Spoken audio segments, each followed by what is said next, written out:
जय श्री राधे कृष्ण। आप सभी का हमारे YouTube चैनल पे बहुत बहुत स्वागत है। आइए सुनते हैं सोमवार व्रत की कथा। सोमवार का दिन भगवान भोलेनाथ को अति प्रिय है। जो भी सच्ची श्रद्धा के साथ नियम और निष्ठा के साथ सोमवार का व्रत करते हैं, सोमवार के दिन भगवान भोलेनाथ का पूजन करते हैं, भगवान भोलेनाथ उनकी सभी इच्छाओं को पूर्ण करते हैं। भगवान भोलेनाथ ही एक ऐसे देव हैं जो कि थोड़े से जल से ही अपने भक्तों के ऊपर प्रसन्न हो जाते हैं और अपना कृपा बरसाते हैं। सोमवार के दिन भगवान भोलेनाथ का विशेष प्रकार से उनका जल से अभिषेक करना चाहिए, उनके ऊपर पंचामृत चढ़ाना चाहिए, शुद्ध गंगा जल चढ़ाना चाहिए। भगवान भोलेनाथ को वस्त्र अर्पित करे, यज्ञोपवीत अर्पित करे, उसके बाद अक्षत, चंदन, पुष्पों की माला भगवान भोलेनाथ को अर्पित करे।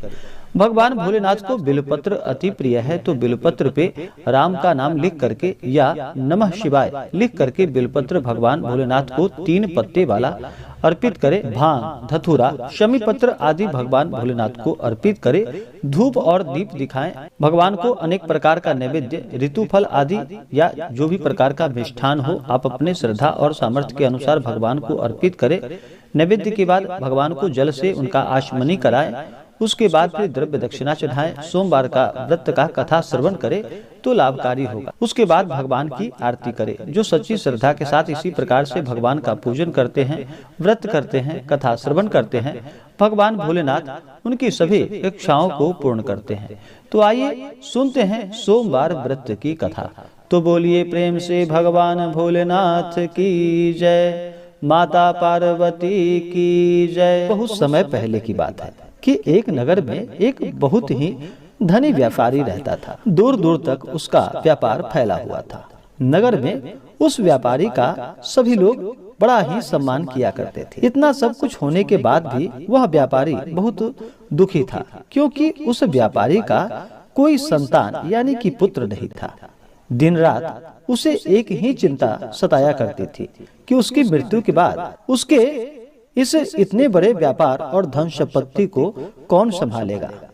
पुत्र पाने की इच्छा से वह व्यापारी प्रति सोमवार भगवान शिव की व्रत और उनका पूजन किया करता था और कथा श्रवण किया करता था। सायंकाल को व्यापारी शिव मंदिर में जाकर भगवान शिव जी के सामने घी का दीपक जलाता था। उस व्यापारी की भक्ति देखकर एक दिन माता पार्वती ने भगवान भोलेनाथ से कहा कि हे प्राणनाथ, कि यह व्यापारी आपका सच्चा भक्त है। कितने दिनों से यह सोमवार का व्रत और पूजा नियमित रूप से कर रहा है। भगवान, आप इस व्यापारी की मनोकामनाओं को पूर्ण करें। तो भगवान शिव ने मुस्कुराते हुए कहा कि हे पार्वती, इस संसार में सबको उसके कर्म के अनुसार फल की प्राप्ति होती है। प्राणी जैसा कर्म करते हैं उन्हें वैसा ही फल प्राप्त होता है। इसके बावजूद माता पार्वती जी नहीं मानी और उन्होंने आग्रह करते हुए कहा कि हे प्राणनाथ, आपको इस व्यापारी की इच्छा पूरी करनी ही पड़ेगी। यह आपका अनन्य भक्त है।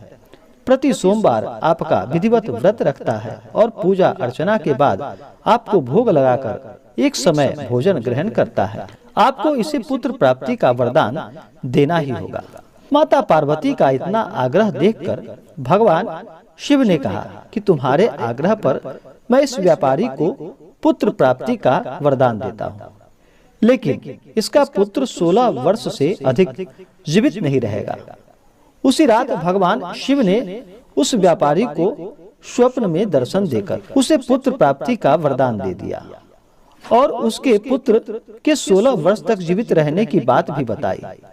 भगवान के वरदान से व्यापारी को खुशी तो बहुत हुई, लेकिन पुत्र की अल्प आयु की चिंता ने उस खुशी को समाप्त कर दिया। व्यापारी पहले की तरह सोमवार का विधिवत व्रत करता रहा। कुछ महीने पश्चात उसके घर अति सुंदर उसका पुत्र उत्पन्न हुआ। पुत्र जन्म से व्यापारी के घर में खुशियां भर गई। बहुत धूमधाम से पुत्र जन्म का समारोह मनाया गया। व्यापारी को पुत्र जन्म की अधिक खुशी नहीं हुई, क्योंकि उसे पुत्र की अल्प आयु के रहस्य का पता चल गया था। यह रहस्य घर में किसी को भी मालूम न था। जब पुत्र 12 वर्ष का हुआ तो शिक्षा के लिए उसे वाराणसी भेजने का निश्चय हुआ।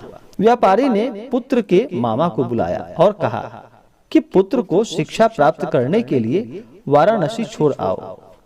लड़का अपने मामा के साथ शिक्षा प्राप्त करने के लिए चला गया। रास्ते में जहाँ भी मामा और भांजा रात्रि विश्राम के लिए ठहरते, वहीं यज्ञ करते और ब्राह्मणों को भोजन कराते थे। लंबी यात्रा के बाद मामा और भांजा एक नगर में पहुंचे। उस नगर के राजा की कन्या के विवाह की खुशी में पूरे नगर को सजाया गया था। निश्चित समय पर बारात आ गई, लेकिन वर का पिता अपने बेटे के एक आंख से काने होने के कारण बहुत चिंतित था। उसे इस बात का भय सता रहा था कि राजा को इस बात का पता चलने पर कहीं वह विवाह से इनकार न कर दे, इससे उसका अपमान होगा। वर के पिता ने लड़के को देखा तो उसके मस्तिष्क में एक विचार उत्पन्न हुआ। उसने सोचा कि क्यों न मैं इस लड़के को दूल्हा बनाकर राजकुमारी से विवाह करवा दूं। विवाह के बाद इसको धन देकर विदा कर दूंगा और राजकुमारी को अपने नगर में ले जाऊंगा। वर के पिता ने इसी संबंध में मामा से बात की। मामा ने धन मिलने के लालच में वर के पिता की बात स्वीकार कर ली। लड़के को दूल्हे के वस्त्र पहनाकर राजकुमारी से विवाह करा दिया गया। राजा ने बहुत सारा धन देकर राजकुमारी को विदा किया। लड़का जब लौट रहा था तो सच नहीं छिपा सका और उसने राजकुमारी की ओढ़नी पर लिख दिया, राजकुमारी, तुम्हारा विवाह तो मेरे साथ हुआ था। मैं तो वाराणसी में शिक्षा प्राप्त करने जा रहा हूँ। अब तुम्हें इस नवयुवक की पत्नी बनना पड़ेगा, वह काना है। जब राजकुमारी ने अपनी ओढ़नी पर लिखा हुआ पढ़ा तो उसने काने लड़के के साथ जाने से इनकार कर दिया। राजा ने सब बातें जानकर राजकुमारी को महल में रख लिया। उधर लड़का अपने मामे के साथ वाराणसी पहुंच गया। गुरुकुल में पढ़ना शुरू कर दिया। जब उसकी आयु 16 वर्ष पूरी हुई तो उसने एक यज्ञ किया। यज्ञ की समाप्ति पर ब्राह्मणों को भोजन कराया और खूब अन्न, वस्त्र आदि का दान किया। रात्रि को अपने शयन कक्ष में सो गया। शिव के वरदान के अनुसार शयना अवस्था में ही उसके प्राण पखेरु उड़ गए। सूर्योदय पर मामा भांजे को मृत देखकर रोने और पीटने लगा। आसपास के लोग भी एकत्र होकर दुख प्रकट करने लगे। मामा के रोने और विलाप करने के स्वर समीप से गुजरते हुए भगवान शिव और माता पार्वती ने भी सुनी। पार्वती जी ने भी भगवान से कहा कि हे प्राणनाथ, मुझसे इसके रोने के स्वर अब मुझसे सहन नहीं हो रहा। आप इस व्यक्ति के कष्ट अवश्य दूर कर दें। भगवान शिव ने पार्वती जी के साथ अदृश्य रूप में समीप जाकर देखा, यह तो उसी व्यापारी का पुत्र है। मैंने इसे 16 वर्ष की आयु का वरदान ही दिया था। इसकी आयु तो पूरी हो चुकी है। पार्वती जी ने फिर भगवान शिव से निवेदन किया कि हे प्राणनाथ, आप इस लड़के को जीवित करें, नहीं तो इसके माता पिता पुत्र की मृत्यु के कारण रो रो कर अपने प्राणों को भी त्याग देंगे। इस लड़के का पिता तो आपका परम भक्त है। वर्षों से सोमवार का व्रत करते हुए आपको भोग लगा रहा है। पार्वती के आग्रह पर भगवान शिव ने लड़के को जीवित होने का वरदान दे दिया और कुछ ही पल में वह जीवित होकर उठ बैठा। शिक्षा समाप्त करके लड़का अपने मामा के साथ अपने नगर की ओर चल दिया। दोनों चलते हुए उसी नगर में पहुंचे जहां उसका विवाह संपन्न हुआ था। उस नगर में भी यज्ञ का आयोजन किया। समीप से गुजरते हुए नगर के राजा ने यज्ञ का आयोजन देखा। राजा ने उसको तुरंत पहचान लिया।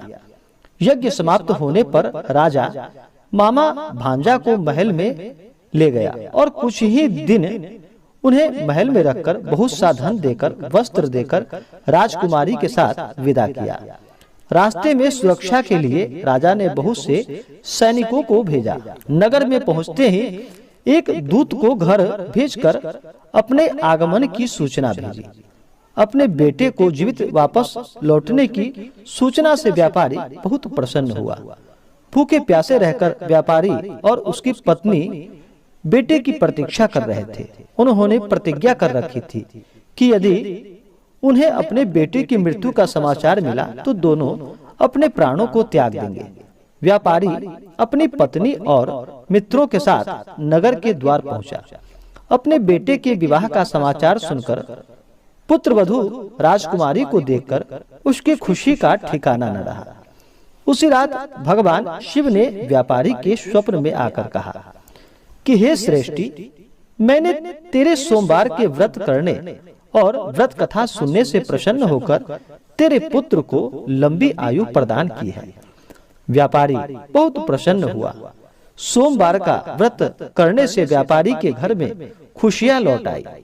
शास्त्रों में लिखा है कि जो स्त्री और पुरुष सोमवार का विधिवत व्रत करते हैं और इसका कथा श्रवण करते हैं, उनकी सभी इच्छाएं और मनोकामनाएं पूर्ण होती है।